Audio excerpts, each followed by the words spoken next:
I must say, even Yes. journalists, hard-bitten journalists who I know, found, for instance, during the pandemic, the news just too awful to watch sometimes. How do you cope with the reality of what's happening around us without letting it drag you down? Well, I think that's a good question, and it's not easy. And I think it's going to be very hard for a lot of people over this winter. And all I would say is I think it's really important that we keep in mind that this is not an individual problem. It's a collective problem, and it needs a collective solution. There needs to be a political solution to this, to the cost of living crisis.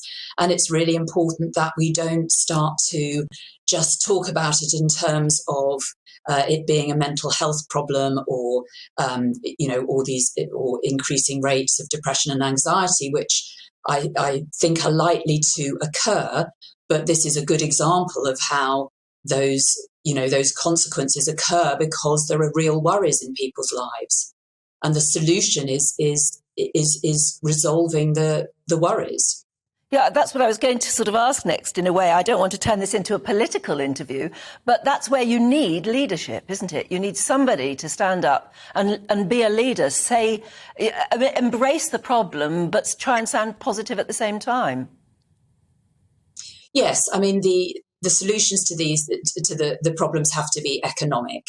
And, so it's down to our government, down to our politicians. What I would say people could be doing is taking whatever political or campaigning action they can. If people are having real difficulties with the cost of living, emailing their MPs, going to see their MPs, contacting their councillors, joining campaigning groups, going on marches. Hopefully, if MPs get enough emails in their inbox, they will realise that, something more needs to be done. So I think people need to try and take whatever action they can do at a political level. And as you say, we're dependent on our political leaders stepping up and doing something to help people.